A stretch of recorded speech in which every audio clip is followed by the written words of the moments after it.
눈물을 흘리는 데는 여러 가지 눈물이 있다고 했습니다. 히스기야 왕의 눈물이 있었고 사도 바울의 눈물이 있고 예수님의 눈물이 있습니다. 슬퍼서 우는 눈물도 있지만 감사의 눈물도 있죠. 그런가 하면 성경이 말하는 회개의 눈물도 있습니다. 오늘 1절에서 말하는 시온을 기억하며 울었다라고 말하고 있는데, 지금 바벨론의 포로로 잡혀가 있는 저들이 포로 상황 속에서 시온을 기억하며 눈물을 흘렸다는 거예요. 근데 거기서 시온의 기억은 무슨 기억이었습니까? 주 안에서, 여호와 하나님의 은혜 안에서 즐겁고 기뻐하며 하나님께 예배하고 찬송하던 시절이죠. 그때를 기억한다는 거예요. 그래서 그건 단순한 회상이 아니라 지금 그들은 포로로 잡혀와 있을 때 시온을 기억하는 것은 두 가지죠. 시온에 있을 때의 그 행복, 평안을 생각할 수 있고, 또 하나는 그들이 그곳에서 하나님 앞에 악을 행하자 우상을 섬기거나 하나님 보시기에 합당치 못한 연고로 바벨론의 포로로 잡혀가는 거잖아요. 이스라엘 멸망은. 그러니 그들의 자신들의 죄, 우리가 지난날 이런 죄를 범하였으므로 우리가 지금 이렇게 포로 생활을 하고 있지 하며 회개하는 마음의 눈물이 함께 들어있다고 볼 수 있는 것입니다. 여기 이들이 기억하며 울었다라고 하는 것처럼 항상 우리는 우리들 스스로의 지나왔던 시간들도 잊지 않아야 되고, 지난 날들을, 그 지난 날 기억 속에는 하나님의 은혜가 있고 우리의 참 부끄러웠던 부분들도 있다는 것이죠.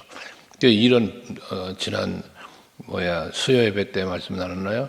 우리가 율법은 우리의 죄를 깨닫게 한다고. 우리가 깨달을 때 내가 부족하고 부끄럽고 연약했다는 사실을 깨달을 때 하나님의 은혜의 가치는 더 커진다 그랬잖아요. 그러니까 시온을 기억한다는 건 하나님의 은혜를 기억하고 자신들의 부끄러움을 기억하면서 울었다는 의미를 볼 때, 이렇게 우리들도 오늘날 지나왔던 순간들을 자꾸 돌아보면서 하나님의 은혜를 기억할 수 있는 여러분들이 되시면 오늘이 더 행복해지고 여러분 하나님의 은혜 안에서 살게 되어진다는 겁니다. 특별히 저들이 그렇게 울면서, 기억하며 울면서 2절에 보면 그 중에 버드나무에 우리가 우리의 수금을 걸었다라고 말합니다. 당시에 사람이 죽으면, 특별히 범죄자들 죽으면 죽여서 나무에 매달아 놓고 그 죄를 밝히고 부끄러움을 당하게 하는 그런 일들도 있었지 않았습니까? 근데 저들은 지금 뭐합니까? 수금을 버드나무에 걸었다는 거예요. 그 뒤에 이어지는 내용의 말씀이지만 수금을 걸었다는 건 수금을 연주하지 않겠다는 거잖아요. 그 수금을 연주하지 않는다는 것은 노래하는 일, 찬양하는 일, 이걸 하지 않겠다는 의미에서 수금을 갖다 걸었다는 거예요. 그러니까 이건 아무런 어떤 영적인 상태, 찬송할 수 없는, 수금을 연주할 일이 없는 이런 암울한 상태, 포로 가서 잡혀 있으니까요. 하나님 앞에 예배가 있습니까? 찬송이 있겠습니까? 그걸 못하니까 버드나무에 갖다 걸어놨다라고 말하는 것이거든요. 그만큼 암울한 상황을 말하고 있는데, 근데 왜 그 수금을 그럼 거기다 걸어놨느냐? 일상의 삶 속에서 연주할 수도 있죠. 하나님께 찬양을 연주할 수도 있고 찬양할 수도 있겠죠. 하지만 왜 그러면 그렇게 찬양하지 않고 연주하지 않았는가? 3절에 보면 포로로 잡아간 저들이 지금 이들에게 노래를 하라고 노래를 청하다라는 거예요. 노래를 청했다는 거예요. 근데 노래를 청하는데 우리를 황폐하게 한 자가 기쁨을 청하고 그래요. 그러니까 이들이 노래하며 수금을 연주하고 하는 그걸 노래하게 시키고 연주하게 시켜놓고 자기들이 기뻐하는, 마치 연회를 열고 그곳에서 자기들은 술을 마시며 즐기며, 때로는 우상 앞에 설 수도 있겠죠. 자기들은 포로의 신분에서 하나님을 섬기던 자가 하나님께 수금을 켜며 찬양하던 그 찬양으로, 그 연주로 자기들을 기쁘게 해달라는 그러한 요청이었다는 거잖아요. 근데 그러한 요청을 이들은 거절하겠다는 것이거든요. 하나님을 향하여 찬양하고 하나님을 향하여 연주했던 그러한 것들이 사람을 위하여, 세상의 즐거움을 위하여 연주해서는 아니 되지 않겠냐는 것입니다. 이들은 그렇지 않기 위해서, 저들의 요구를 듣지 않기 위해서 수금을 버드나무에 걸어 놓았다는 것을 말하고 있습니다. 우리는 하나님이 우리에게 주신 은혜는 하나님을 향하여 고백되어야 하죠. 하나님이 우리에게 주신 재능, 이 달란트, 이건 하나님의 영광을 위해서 쓰임받도록 힘써야 하는 것입니다. 어느 분의 고백이 있었습니다. 그 오르간을 연주하는, 오르간이라냐 뭐야 이게, 악기를 연주하는 연주자인데, 주일이면 교회에서 악기를 연주하고 주중에는 술집 가서 하여튼 술 팔고 그런 데 가서 연주를 하고 그런 삶을 살았다는 거예요. 그러니까 돈을 벌기 위해서죠. 돈을 벌기 위해서 그랬다는, 그런 삶을 살았던 과거를 이야기하는 걸 들은 바가 있습니다.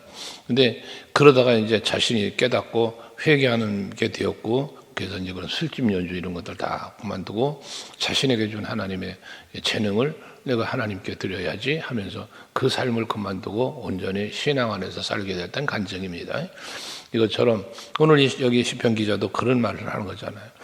하나님 앞에 연주하고 하나님 앞에 찬송을 해야 될 일을 사람을 위해서 부르라고 저들은 요청하고 있다는 것이거든요. 그렇지만 이들은 어떻게 합니까? 4절에 보면 우리가 이방 땅에서 어찌 여호와의 노래를 부를까? 이 하나님을 찬양해야 될 우리들의 입술로 하나님께 찬양해야 할 이 수금을 연주하는 것을 어떻게 사람들 앞에서 세상을 향하여 노래할 수 있겠느냐는 거예요. 그럴 수 없음을 고백하는 거잖아요. 5절에 예루살렘아 내가 너를 잊을진데 내 오른손이 그의 재주를 잊을지로다. 예루살렘아라고 말하는 것은 예루살렘을 사모하는 거죠.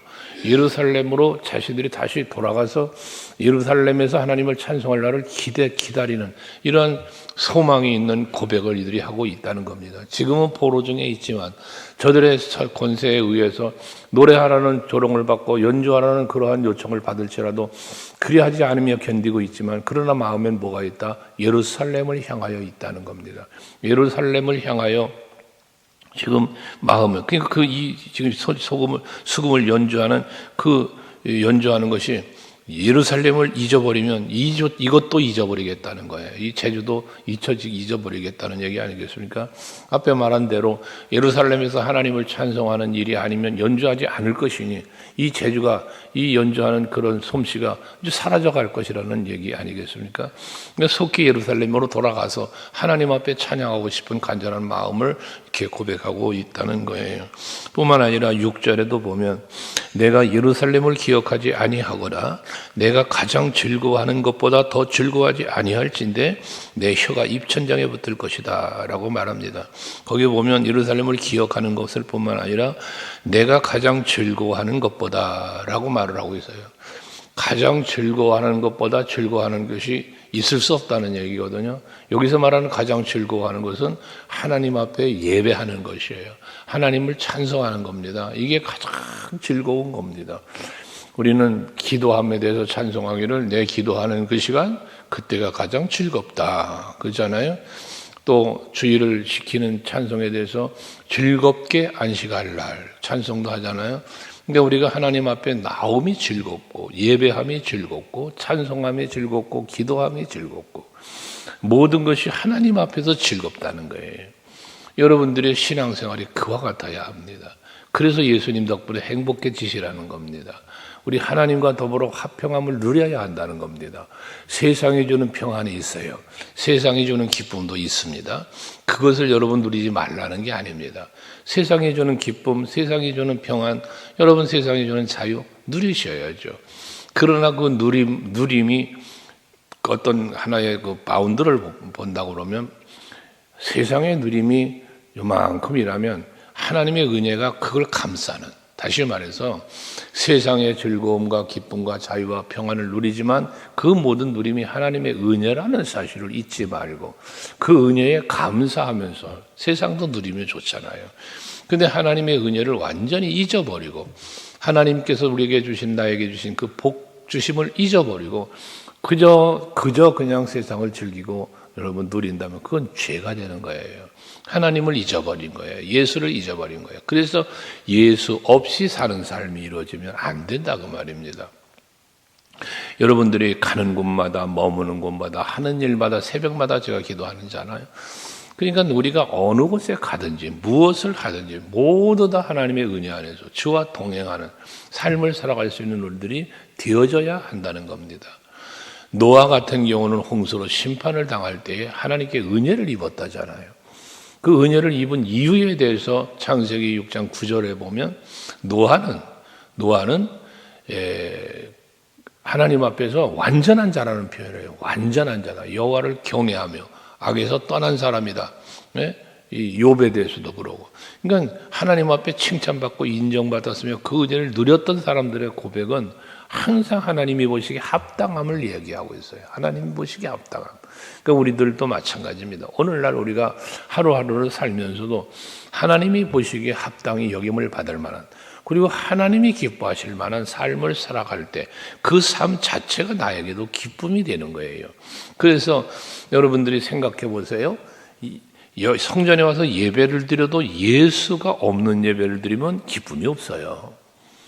여러분들이 교회에 와서 여러 가지 봉사하고 헌신을 해도요, 예수를 은혜를 기억하고 깨닫고 그 은혜 안에서 내가 예배하며 봉사하고 헌신하면 내 마음에 기쁨이 있단 말이에요. 하지만 예수가 없으면 기쁨이 교회에서도 없다니까요. 마찬가지, 세상도 마찬가지예요. 내가 세상에 살면서 예수를 생각하고 예수를 바라보고 예수와 동행하며 그 은혜 안에 살면 세상도 기쁠 수 있는 거예요. 즐거울 수가 있는 거예요. 기뻐하는 것도 차원이 다른 거예요. 육체적 쾌락과 영적인 누림은 다른 거예요.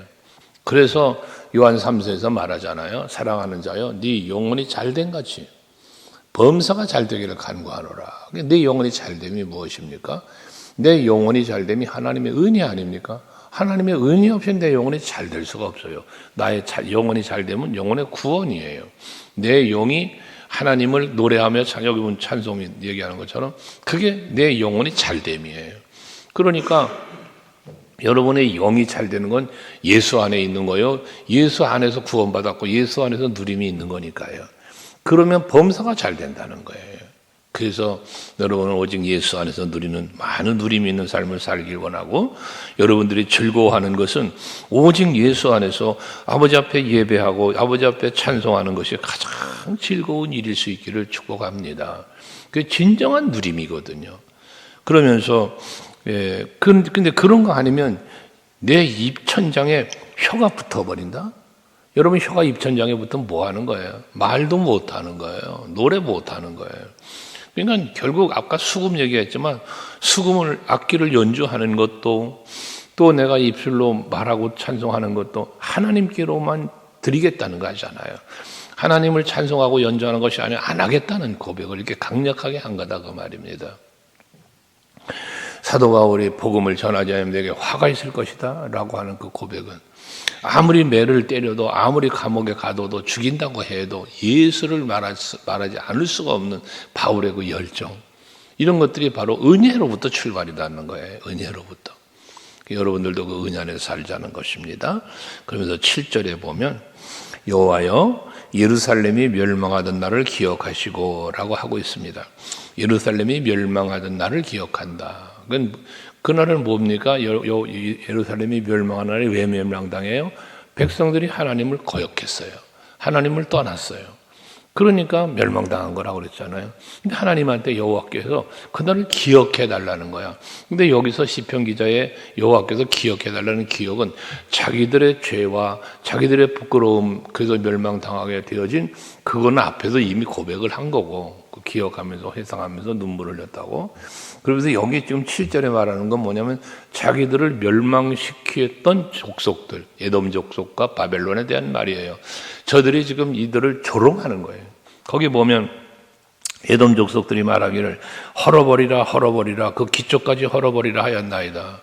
그러니까 이들을 멸망시키는 바벨론에게 멸망당하고 있는 가운데서 지금 에돔 족속들은 누굽니까? 에서의 후손들이에요. 그럼 저들은 어떻게 보면 이 이스라엘을 지켜줘야 할 그런 부분도 있지 않았겠어요? 근데 조롱하는 거예요. 헐어버려라. 예? 기초까지 다 헐어버려라. 바벨론에서 멸망당하는 그 모습을 지켜보면서 그런 조롱을 했던 족속이라는 거예요. 여러분 살다 보면 그런 경우가 있죠. 여러분들은 어려움을 겪어요. 여러분들 지금 힘들어요. 그래서 지금 여러 가지 상황이 안 좋아요. 그런데 주변에서 여러분들을 향하여 위로하고 격려하고 새 힘을 주고 도움을 주고 손 내밀고 이런 사람도 있죠. 그래서 그들의 말 한마디가, 따뜻한 말 한마디가 힘이 되고, 손 내밀어 주니 그 손을 잡을 때 위로가 되는 그런 상황들이 있잖아요. 근데 반대로 내가 좀 힘들고 어려울 때 위로와 격려가 아니라 조롱하며, 어쩌다가 그렇게 됐냐, 뭐 이런 좀 저소에 가까운 이런 또 말을 하는 사람도 있잖아요. 그러니까 힘든데 더 힘들게 만드는 이런 사람도 있다고, 주변에 보면. 그런데 지금 이 에돔족은 그런 말을 하고 있는 거예요. 그랬다는 거예요. 여러분, 어쨌든 간에 나를 위로하고 격려를 했던, 나를 조롱하고 뭐 했든 간에 그 모든 것을 다 다스리시고 섭리하시고 나를 지키시고, 물론 포로로 갔지만 포로로 간 자체가 이스라엘 백성들을 버리고 미워하고, 그거보다 그 포로가 되어지면, 지금 보세요. 포로가 되어져서 뭐 하는 겁니까? 옛날을 기억하고 있다는 거잖아요. 하나님이 원하시는 바예요, 이게. 그래서 포로로 보내는 거예요. 완전히 버리시는 게 아니라 그 포로 생활을 통해서 하나님의 은혜를 기억하고 다시는 죄를 범치 않고 하나님께 찬송과 영광과 돌리는, 오직 하나님만 믿고 따르는 그 삶으로의 전환, 이것을 하나님은 요구하는 거지 않겠어요? 그래서 고난을 주시지만 고난의 뒤편에는 하나님이 주실 은혜와 복이 기다리고 있다는 이야기고, 우리 찬송도 하는 거잖아요, 우리가. 바로 그런 겁니다. 여러분 힘들고 어려워요? 그 고난의 뒤편에는, 그 고난이 끝난 뒤에는 하나님의 은혜와 복이 기다리고 있어요. 그래서 그 사도 베드로, 저는 주일날 묵상했잖아요. 불로 연단하여도 없어지지 않을 금보다 더 귀하다 너희의 믿음이. 그러니까 이런 거죠. 하나님 연단하시는 게 있어요. 여러분 개인적으로 또는 가정, 여러분의 사업, 교회, 나라와 민족, 하나님은요 더 강성하고 더 하나님의 큰 은혜를 부어주시려고 만들어 가시는 연단의 과정이 있다는 걸 또한 아셔야 돼요. 그래서 어쨌건 저들은 자기를 조롱했던 사람들이에요. 약탈을 했어요. 악랄했어요. 그게 완벽한 이스라엘의 멸망이 왔던 거잖아요. 예루살렘 성이 멸망당하고, 심지어 그 성전에 있는, 그 솔로몬이 지은 성전에 있는 금붙이를 전부 긁어갔다는 거 아니에요. 그 정도로 악랄하게, 잔인하게 그렇게 예루살렘은 멸망을 당한 거예요. 그 사실을 지금 말하고 있는 것이에요. 그러면서 뭐 합니까? 8절에 멸망의 딸 바벨론아, 네가 우리에게 행한 대로 네게 갚는 자가 복이 있으리로다 합니다. 행한 대로 갚는다. 저들이 예루살렘을 짓밟고 하나님의 성전을 파괴하고 그랬던 저들의 행위가 있잖아요. 그것처럼 하나님께서는 저들에게 갚아 주실 거라고 하는 거예요. 그래서 우리는 항상 행위에도 조심하자는 거죠. 그래서 붙여놓은 거잖아요. 믿음대로 되고 또 심은 대로 거두고 행한 대로 갚는 것, 이건 성경이 우리에게 주신 약속이라고 그랬잖아요. 그래서 항상 우리는 생각하는 거나 말하는 거나 행동하는 거나 모든 것이 첫째 하나님이 보시기에요. 하나님이 보시기에 기뻐할 만한 그런 생각, 그런 말, 그런 행동, 또 사람들에게도 유익함을 줄 수 있는, 선을 행할 수 있는 그러한 모습으로 생각하고 말하고 행동할 수 있는 것이 중요하다. 왜? 사람과의 관계 속에서지만 하나님이 이걸 보신다니까요. 아신다니까요. 그래서 그에 합당한 은혜와 복을 하나님은 베푸신단 말이에요. 이것이 여러분의 믿음이어야 되는 거예요. 영성이어야 되는 거예요. 그래서 어느 곳에 있든지 항상 하나님을 인식해야 된다는 거잖아요. 요셉처럼 말입니다. 다윗처럼 말입니다. 노예로 팔려가서도 하나님을 잊지 않아요. 여러 가지 유혹이도 안 넘어가요. 다윗은 참 어렵고 힘든 상황에 때마다 여호와를 기억해요. 그래서 골리앗도 이겼고 블레셋과 싸움도 이기고 사울 왕에게 죽이려고 하는데도 평안을 누리고 이런 거예요. 그래서 항상 여호와 하나님이 나를 어떻게 지키시고 있는지를 늘 깨닫고 발견하고 그 은혜 안에 사는 삶, 이 사람이 진정한 행복한 삶을 사는 거요. 하나님 앞에서 누릴 수 있는 즐거움이 누려진단 말이에요. 나를 멸망시켰던 저는 멸망당함이 마땅하다는 얘기잖아요. 그럼 이런 고백을 할 수 있을 때는 어떤 마음이 있는 거예요. 하나님 앞에 우리는 악을 행하지 말고 선을 행하며 살아야지라는 생각도 할 수 있는 거잖아요. 여러분, 사울 왕이 하나님 앞에 버림을 받았어요. 성경이 말하는 거잖아요. 왜 버림받습니까? 하나님이 원하시는 대로 살질 않았어요. 지금 버림받았어요. 그런 말씀을 묵상하는 가운데 우리 뭐가 생각나야 돼요? 사울 왕은 그랬어로 끝나는 게 아니라 나는 그렇게 살지 말아야지. 이런 거잖아요. 그러니까 여러분들이 항상 하나님의 은혜만을 생각하는 게 아니라 공의도 생각해야 된다는 말씀처럼 이 행한 대로 갚으라는 이야기를 하는 거예요. 그러면서 9절에는 네 어린 것들을 바위에 메어치는 자는 복이 있으리로다.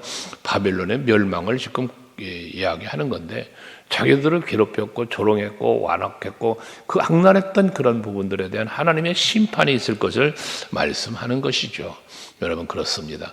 하나님은 항상 여러분들 편이셔요. 여러분들의 편이고 여러분들을 도우시고 항상 그러시는 분이시거든요.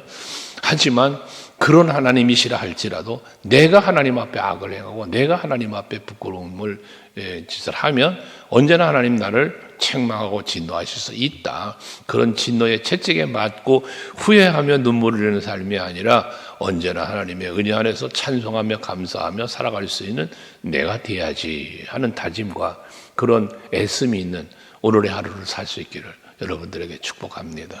기도하겠습니다.